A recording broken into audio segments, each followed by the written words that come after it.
नमस्कार। इस वीडियो में बात करेंगे पृथ्वी के एटमॉस्फेयर के बारे में, यानी कि पृथ्वी के वायुमंडल के बारे में। तो क्या है ये वायुमंडल? तो पृथ्वी के सतह के ऊपर पृथ्वी के चारों ओर गैस का लेयर होता है, यानी कि गैस का परत होता है। उसी को वायुमंडल यानी कि एटमॉस्फेयर कहते हैं। अब आप इस चित्र में देख सकते हैं कि पृथ्वी के चारों ओर गैस का लेयर है।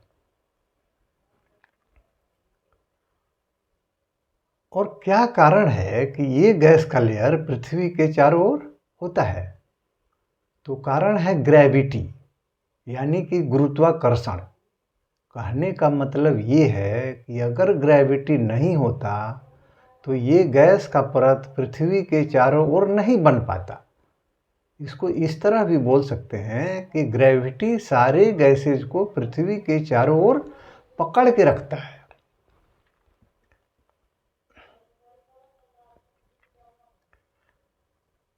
क्या होता जब ये वायुमंडल नहीं होता? जब वायुमंडल नहीं होता तो क्या होता? तो सबसे पहले ये जो सूरज का प्रकाश आता है ना पृथ्वी पे, उसमें हमारे शरीर को नुकसान करने वाला अल्ट्रावायलेट रेडिएशन होता है, सोलर विंड होता है, कॉस्मिक रे होता है। तो इन सबसे वायुमंडल हमारे शरीर को बचाता है, हमारे पृथ्वी पे आने नहीं देता है इनको। वायुमंडल से की वजह से ये अल्ट्रावायलेट रेडिएशन, सोलर विंड और कॉस्मिक रे ये पृथ्वी पे आ नहीं पाते हैं, क्योंकि वायुमंडल इनको आने नहीं देता है। या आते हैं तो बिल्कुल ही कम मात्रा में, बिल्कुल 9 के बराबर पृथ्वी पर आ पाते हैं। तो इस तरह अगर वायुमंडल नहीं होता तो पृथ्वी पर जीवन ही नहीं होता। ये महत्व है वायुमंडल का, एटमॉस्फेयर का। तो पृथ्वी का वायुमंडल 5 भाग में बटा होता है, यानी कि 5 लेयर में बटा होता है। ट्रोपोस्फेयर यानी कि क्षोभमंडल, स्ट्रेटोस्फेयर यानी कि समताप मंडल, मेसोस्फेयर यानी कि मध्यमंडल, थर्मोस्फेयर यानी कि तापमंडल, एक्सोस्फेयर यानी कि वायुमंडल। ये 5 लेयर होते हैं पृथ्वी के एटमॉस्फेयर के। तो सबसे पहले बात करेंगे ट्रोपोस्फेयर की, यानी कि क्षोभमंडल की। तो आप इस चित्र में देख सकते हैं कि पृथ्वी के सतह के जस्ट ऊपर जो वायुमंडल का लेयर है उसको ट्रोपोस्फेयर बोलते हैं। और ये लगभग 20 किलोमीटर तक का होता है। और ये ऊपर बादल जो होता है ना, वो इसी ट्रोपोस्फेयर में होता है। और इसी ट्रोपोस्फेयर में मौसम का बदलाव होता है। और जो हवा चलता है ना, इसी ट्रोपोस्फेयर में चलता है। अच्छा, ज़्यादातर एविएशन एक्टिविटी भी इसी लेयर में होता है, यानी कि जहाज जो उड़ता है इसी लेयर में उड़ता है। खास करके प्रोपेलर वाला जहाज इसी लेयर में उड़ता है। ये चिड़िया, ये बर्ड्स जो होते हैं इसी लेयर में उड़ते हैं। अच्छा, ट्रोपोस्फेयर में जो हवा के कण होते हैं वो बहुत ही घने होते हैं, यानी कि एयर डेंसिटी बहुत ही ज़्यादा होती है।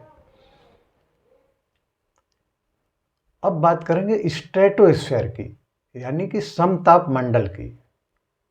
तो आप देख सकते हैं ये स्ट्रेटोस्फेयर ट्रोपोस्फेयर के ऊपर वाला लेयर है और मेसोस्फेयर के नीचे वाला लेयर है। और ये 20 किलोमीटर से लेकर 50 किलोमीटर तक होता है। और ये ओजोन लेयर भी इसी स्ट्रेटोस्फेयर में होता है, जो कि हमें अल्ट्रावायलेट रेडिएशन से बचाता है। इसमें जहाज भी उड़ सकता है, लेकिन जेट वाला जहाज उड़ सकता है, और वो भी लोअर स्ट्रेटोस्फेयर में। कहने का मतलब स्ट्रेटोस्फेयर के निचले वाले भाग में जहाज उड़ सकता है। और इसमें हवा के जो कण होते हैं वो कम घने होते हैं, यानी कि एयर डेंसिटी इसकी कम होती है। अब बात करेंगे मेसोस्फीयर की, यानी कि मध्य मंडल की। तो ये स्ट्रेटोस्फीयर के ऊपर होता है और थर्मोस्फीयर के नीचे होता है, तथा ये 50 किलोमीटर से लेकर 85 किलोमीटर तक होता है। और ये बहुत ही कोल्ड रहता है, यानी कि बहुत ही ठंडा रहता है। खासकर मेसोस्फीयर का ऊपर वाला भाग बहुत ही ठंडा रहता है। और ये हमारी पृथ्वी को मेटेराइट से बचाता है, यानी कि उल्का पिंड से बचाता है। तो ये मेसोस्फीयर हमको उल्का पिंड से बचाता है, उल्का पिंड को हमारे पृथ्वी तक नहीं आने देता है। अब बात करेंगे थर्मोस्फीयर की, यानी कि तापमंडल की। ये मेसोस्फीयर के ऊपर और एक्सोस्फीयर के नीचे वाला लेयर होता है, यानी कि मेसोस्फीयर और एक्सोस्फीयर के बीच वाला परत होता है। और ये 85 किलोमीटर से लेकर 600 किलोमीटर तक का होता है। ये लेयर हॉट होता है, यानी कि बहुत ही गर्म होता है। और ये गर्म इसलिए होता है क्योंकि सूरज का रेडिएशन ऑब्जर्व करता है। मनुष्य द्वारा बनाया गया सैटेलाइट भी इसी लेयर में रहता है, और इंटरनेशनल स्पेस स्टेशन भी इसी लेयर में होता है। अब बात करेंगे एक्सोस्फीयर की, यानी कि वायुमंडल की। ये थर्मोस्फीयर के ऊपर होता है और ये 600 किलोमीटर से लेकर 10,000 किलोमीटर तक होता है। शुरुआती तौर पे ये पृथ्वी को सूरज के हार्मफुल रेडिएशन से बचाता है।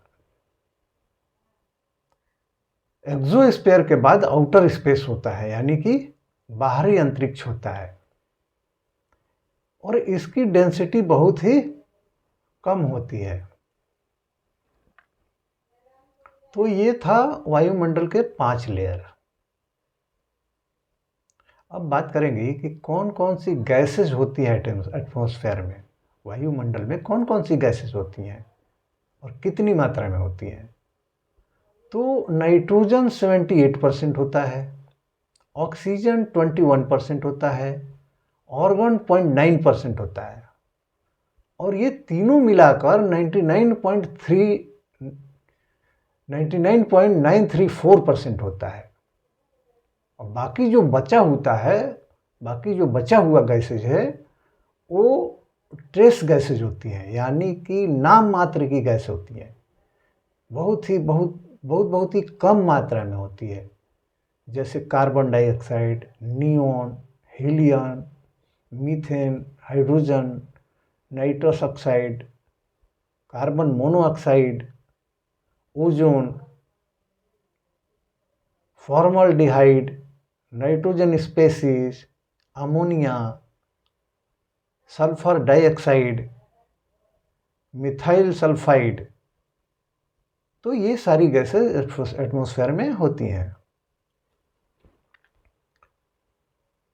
अब ये वायुमंडल जो होता है ये पृथ्वी पर प्रेशर डालता है, यानी कि दबाव डालता है, और ये प्रेशर 1,01,325 पास्कल का होता है। इतना दबाव डालता है पृथ्वी पे हमारा एटमॉस्फेयर, यानी कि वायुमंडल। तो वायुमंडल के बारे में इतना ही। Thank you.